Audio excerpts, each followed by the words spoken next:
All India Radio presents Morning News.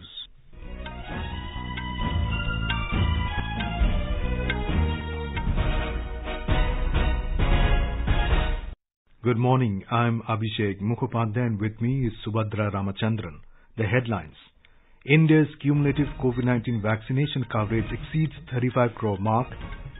Centre sanctions funds for setting up of new vaccine testing laboratory in Hyderabad.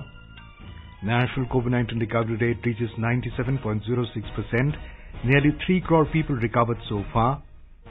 Northeastern states witness progressive decline in COVID cases, says Union Minister Dr. Jitendra Singh. Karnataka government further relaxes COVID restrictions, no weekend curfew from next week. Pushkar Singh Dhami to take oath as the next Chief Minister of Uttarakhand this evening.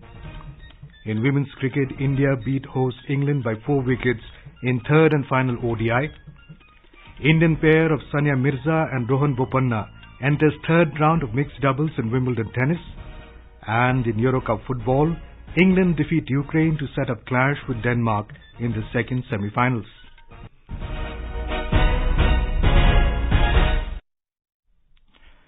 As the nationwide free COVID-19 vaccination campaign at government facilities for those above 18 years is going on, we advise the young listeners to get vaccinated and also to help others to get vaccinated. We also advise the listeners not to lower their guard as COVID-19 remains a threat to our health. Please stay at home unless it is essential to go out and continue to follow these 3 simple steps. Wear a face mask, maintain 2 gaz ki duri for social distancing, focus on hand and face hygiene.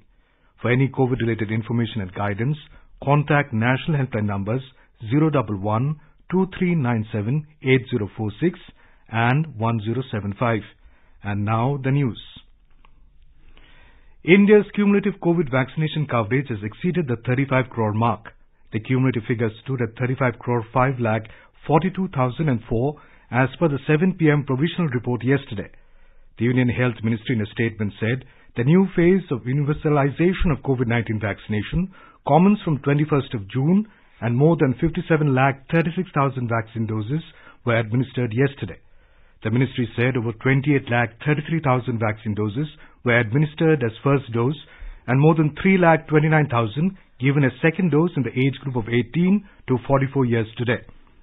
Cumulatively, more than 9 crore 94 lakh 34,000 persons in the age group of 18 to 44 years across 37 states and union territories have received the first dose and over 27 lakh 12,000 have received the second dose since the start of phase 3 of the vaccination drive. The Union government has sanctioned the establishment of new vaccine testing laboratory in Hyderabad.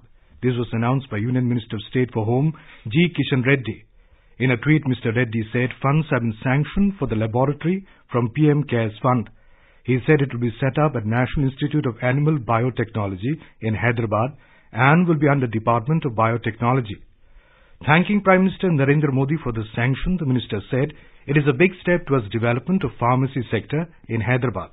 The sanction of the lab has been a long-standing demand as Telangana IT Minister K. Taraka Rama Rao had requested the centre a few times on setting up of the testing laboratory.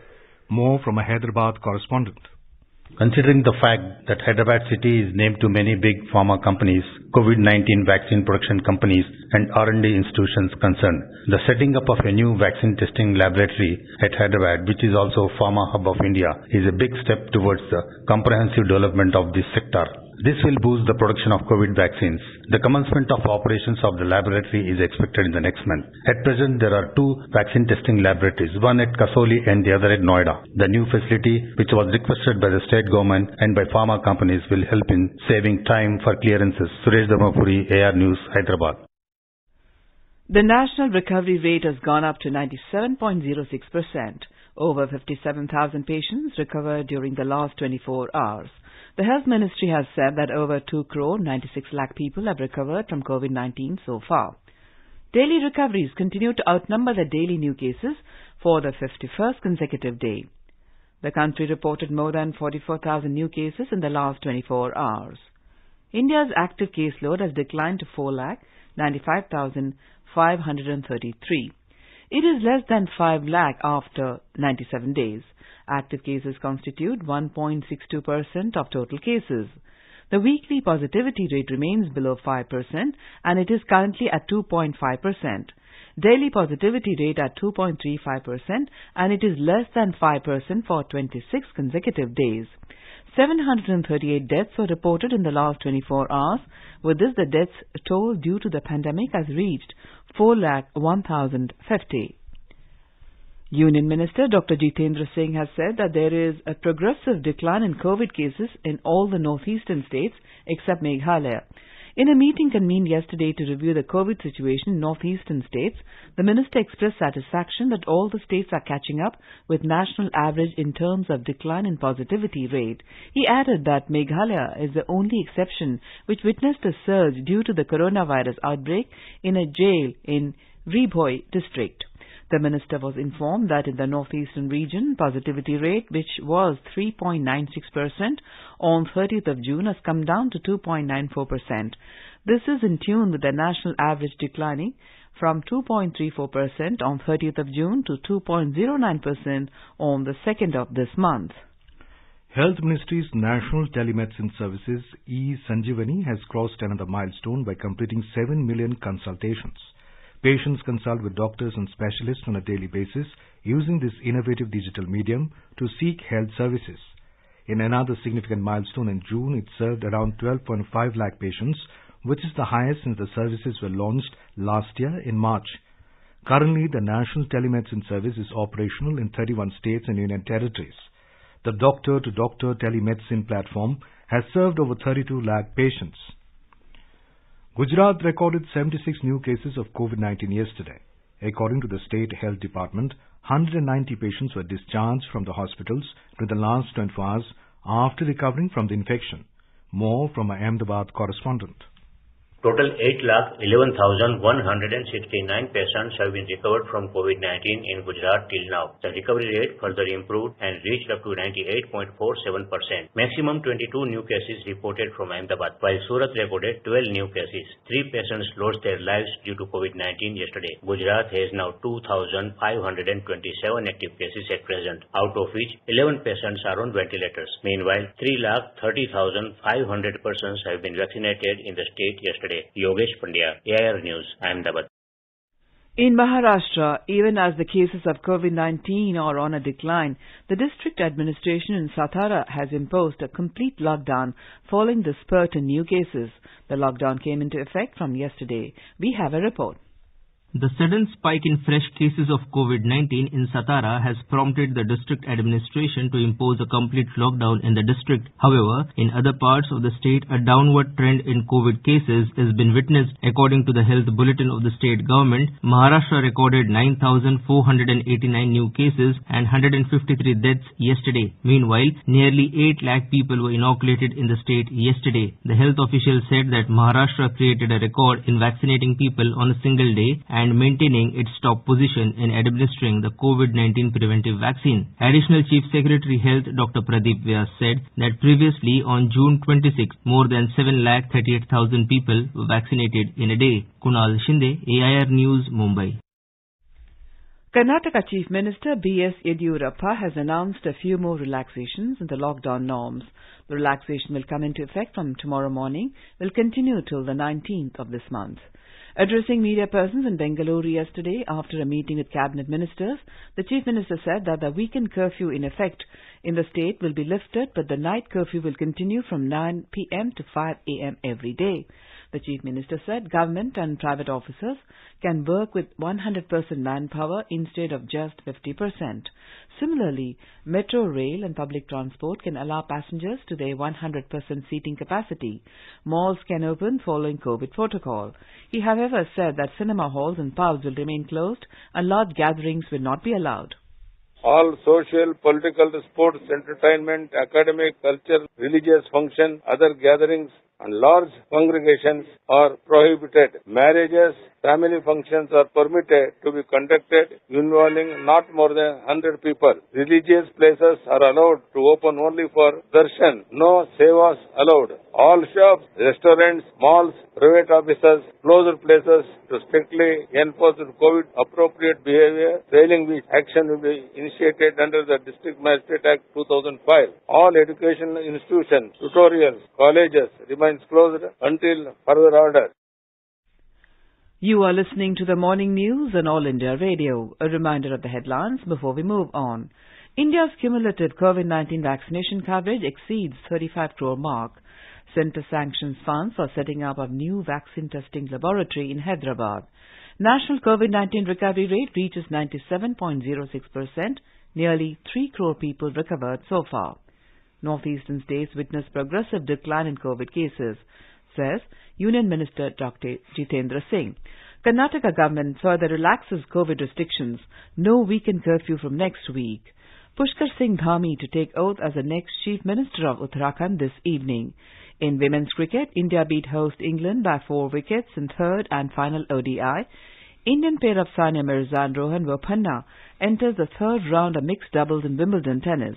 And in Eurocup football, England defeat Ukraine to set up clash with Denmark in second semi-finals. For quick news updates round the clock, follow us on our Twitter handle at AIR News Alerts. चलो मिलकर एक शुरुआत करें, चलो एक फैसला आज करें, मास्क नहीं तो टोकेंगे, कोरोना को रोकेंगे, चलो एक इरादा करते हैं, चलो कुछ वादा करते हैं, मास्क नहीं तो टोकेंगे, कोरोना को रोकेंगे. The centre is disseminating awareness of national helpline numbers for the benefit of citizens during the COVID-19 pandemic. The helpline number of the Health and Family Welfare Ministry is 1075. The child helpline number is 1098. For senior citizens of Delhi, Karnataka, Madhya Pradesh, Rajasthan, Tamil Nadu, Telangana, Uttar Pradesh and Uttarakhand, the helpline number is 14567. The helpline number of National Institute of Mental Health and Neurosciences, NIMHANS, for psychological support is 08046110007. Ayush COVID-19 counselling helpline number is 14443 and MyGov WhatsApp help desk number is 9013151515. Welcome back. You're listening to the morning news. BJP leader Pushkar Singh Dhami will take oath as the Chief Minister of Uttarakhand at Raj Bhavan in Dehradun this evening. He will be the 11th Chief Minister of the state. Earlier, Mr. Dhami was elected as the leader of the BJP Legislative Party in Dehradun last evening. After the Legislative Party meeting, Mr. Dhami called upon Governor Baby Rani Maurya to stake claim to form the new government. The change of guard came a day after Tirath Singh Rawat resigned from the post. Born on the 16th of September 1975 in Pithoragarh district, Pushkar Singh Dhami is a two-time BJP MLA from Khatima constituency in the Kumaon region of the Hill State. He also worked with the Akhil Bharatiya Vidyarthi Parishad, ABVP. More from a Dehradun correspondent. Youngest Chief Minister and two times MLA, Mr. Dhami said that he has limited time but will make all possible effort to work for the welfare of the people. He said that our party has taken some major decisions in the last 4 years for the development of the state that will be continued. He will focus on youth welfare as he has been a part of youth politics. Mr. Dhami said that he will work with the support of all the people and achieve the target of the party in the coming assembly elections, which is due in the starting of next year. Raghavesh Pandey, AIR News, Dehradun. Prime Minister Narendra Modi yesterday had an interaction with Tamil Nadu BJP President L. Murugan and party MLAs from the state. In a tweet, Mr. Modi said they shared their vision for the development of Tamil Nadu. He expressed his best wishes for their future endeavours. Electronics and Information Technology Minister Ravi Shankar Prasad has said that it is nice to see significant social media platforms like Google, Facebook and Instagram following the new IT rules. In a tweet, the minister said the first compliance report on voluntary removal of offensive posts published by them as per IT rules is a big step towards transparency. Facebook published its first compliance report on Friday. It said it took action against 30 million content pieces across 10 violation categories, including bullying, hate speech and harassment, between 15th of May to 15th of June. Instagram took action against 2 million content pieces during the same time. Other major platforms that made their compliance report public include Google and Koo app. Under the new IT rules, media platforms will have to publish periodic compliance report every month and mention the details of complaints received and action taken. Union Education Minister Ramesh Pokhriyal Nishank will launch the Innovation Ambassador online training program for CBSE teachers on the 16th of this month. The Central Board of Secondary Education CBSE had announced that the board, in collaboration with Ministry of Education's Innovation Cell MIC and All India Council for Technical Education AICTE, will impart training to 50,000 teachers as innovation ambassadors. The CBSE schools can nominate maximum 5 teachers each for the program, and training will be provided on first-come, first-served basis. CBSE schools can register their teachers for this program till the 10th of July. The first batch of this program will start from 20th of July. Prime Minister Narendra Modi has termed BJP's spectacular victory in the Uttar Pradesh district panchayat elections as the blessings of the people given for development, public service and rule of law. In a tweet, Mr. Modi credited the policies of State Chief Minister Yogi Adityanath as well as the hard work of the party workers for this. He also congratulated the Uttar Pradesh government and the BJP organization for this. In the Union Territory of Jammu and Kashmir, Jammu and Kashmir Energy Development Agency JAKEDA is planning to install 5,000 solar power pumps under Pradhan Mantri Kisan Urja Suraksha Evam Utthan Mahabhiyan PM KUSUM scheme in J&K in the first phase, out of which 2,500 pumps will be installed in the current fiscal. Pertinently, under the scheme, subsidized solar-powered agriculture pumps in the capacity range of 2 HP to 10 HP shall be installed throughout the country. The scheme provides 50% subsidy from central government, 30% from J&K government, and only 20% as farmer share. Information and Broadcasting Minister Prakash Javadekar paid tributes to Swami Vivekananda on his death anniversary today. In a tweet, Mr. Javadekar said, Swami Vivekananda gave message of peace and equality to the world and illuminated and inspired everyone's life. In women's cricket, India beat host England by 4 wickets in the third and final one-day international at Worcester. Chasing a victory target of 220 runs, Indian Eves reached the target with a loss of 6 wickets and 3 balls to spare. Captain Mithali Raj scored brilliant unbeaten 75 in 86 balls. With this, Mithali became the highest run scorer in women's international cricket by overtaking England skipper Charlotte Edwards 10,273 runs. He was also adjudged player of the match. Earlier, put into bat, England finished the innings at 219 in the designated 47 overs. Deepti Sharma scalped 3 wickets for India. The match was reduced to 47 over a side due to wet outfield. India had lost the first 2 ODIs of the 3-match series. In Wimbledon tennis, Indian pair of Sania Mirza and Rohan Bopanna progressed into the third round of mixed doubles after beating British pairing of Emily Webley-Smith and Aidan McHugh 6-3, 6-1 in straight sets. The Indian pair will now lock horns with the pair of Jean-Julien Roger and Andrea Klepak in the third round. However, the other Indian player, Divid Sharan, and his British wife, Samantha Murray-Sharan, who were playing as a pair, lost to Croatia's Darija Jurak and South Africa's Raveen Klaasen 6-3, 6-7, 3-6 in the second round of mixed doubles. Earlier, Sania Mirza's campaign in women's doubles came to an end as she and her American partner Bethany Matek-Sands lost to Russian pair of Elena Vesnina and Veronika Kudermetova 4-6, 3-6. K. Jayaprakash from Nimrana town in Alwar district of Rajasthan has won the AIR News Olympic quiz by becoming the fastest to send the right answer on the second day yesterday. मैं ये क्यों जीत के बहुत खुशी महसूस कर रहा हूँ। आज बहुत खुश हूँ सर, मैंने कोई प्राइज जीता है।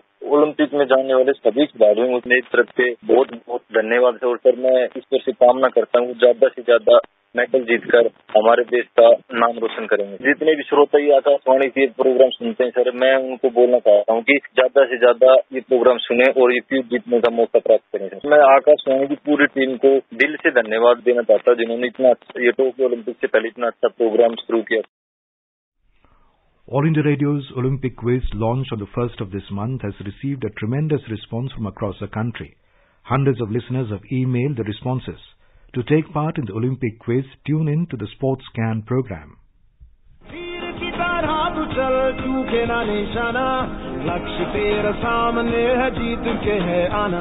In the run-up to the Tokyo Olympics, the News Services Division of All India Radio in its Sports Scan program is broadcasting every day Olympics quiz with AIR News. Olympics quiz Akashvani Samachar ke saath in Hindi. Every day a question related to Olympics will be asked at the beginning and closing of the program. To participate in this program, listeners can send the replies by email on airsportscan@gmail.com. The first correct answer received through email will be adjudged the winner of the quiz. The name of the winner will be announced in SportsScan program the next day. It will also be flashed on AIR Twitter handle @AIR News Alerts. The Sports Authority of India will provide India team jersey to the winner. So tune in to the SportsScan program every day at 7:20 p.m. on FM Gold and on our YouTube channel, News on AIR Official.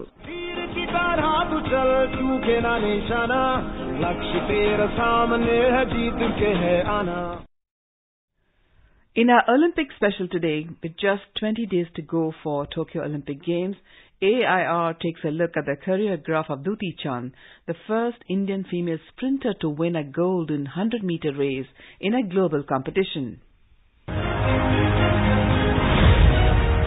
Born on 3rd of February 1996 at Jajpur, Odisha in a weaver's family, Duti scripted history in 2019 at the World Universiade in Naples when she became the first Indian to clinch gold in a 100-meter event at a global meet. She first broke into the scene by becoming a national champion in the under-18 category in the 100-meter event in 2012. With 2 gold medals at the 2014 Asian Junior Athletics Championships at Taipei, she was set to take her first significant step in her international career. However, it was when Duti was preparing for the 2014 Commonwealth Games when the Athletics Federation of India decided to drop her from the athletics contingent at the last minute, citing that hyperandrogenism made her ineligible to compete as a women athlete. Though she was eventually cleared to race, but Duti appealed to the Court of Arbitration for Sport in 2015 and her suspension was lifted. She returned to the track and qualified for the 2016 Rio Games. Later, Duti won 2 medals at the 2018 Asian Games in Jakarta. In fact, her silver in the women's 100-meter finals was India's first in the event in 2 decades and the first in the category in 32 years since P.T. Usha's effort in 1986.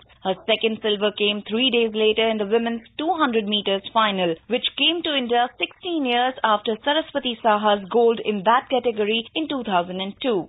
Sports Desk, AIR News.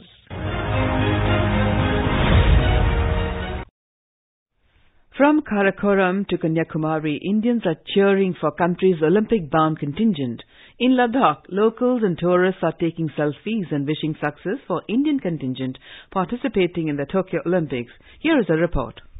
Under nationwide campaign Cheer for India, Ladakh Administration and Sports Authority of India have installed selfie stands at unique and historical locations in Leh and Kargil. In Leh, on the world's highest motorable road Khardungla, famous tourist destination Pangong Lake, and in Leh main bazaar, selfie points are attracting hundreds of sports lovers and sending good wishes for success of Indian players and athletes. Similarly, in Kargil, selfie stand at TFC Bematang by Sports Authority of India is attracting tourists. Apart from the selfie stand at Dras War Memorial and last village on LOC, Hundarman, will be installed shortly. Anayat Ali, Ramesh Chandra from Leh. In Eurocup football, England stormed into the semi-finals after defeating Ukraine 4-0 in Rome last night to book a clash with Denmark. Captain Harry Kane gave England an early lead in just the 4th minute, followed by Harry Maguire's brilliant header in the 46th minute.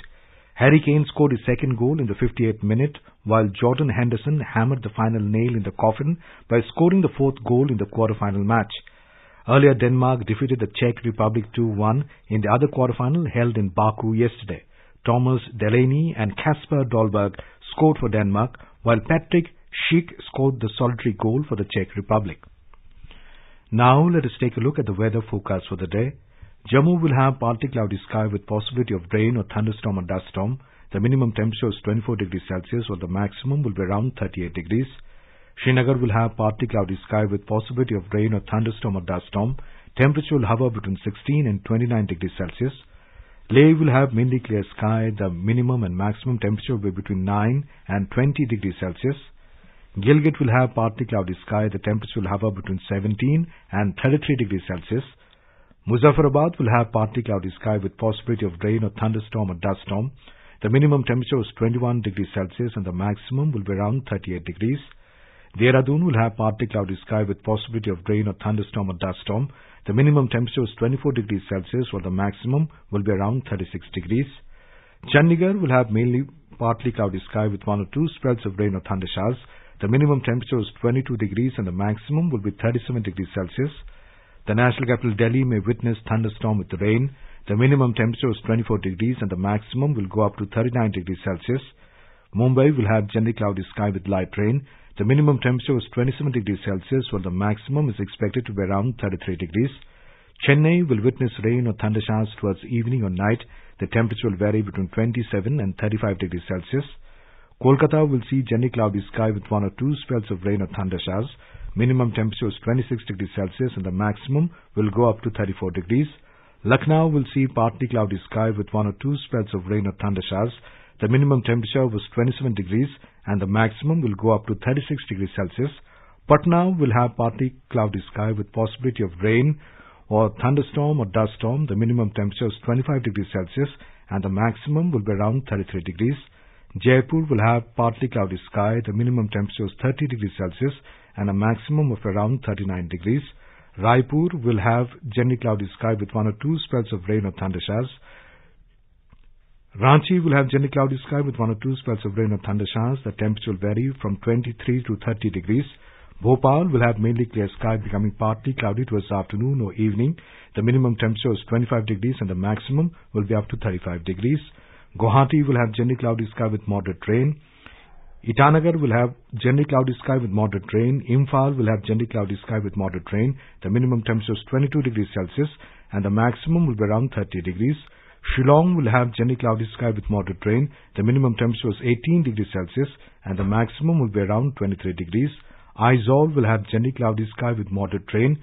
Kohima will have generally cloudy sky with moderate rain. The minimum temperature was 18 degrees Celsius and the maximum will be around 26 degrees.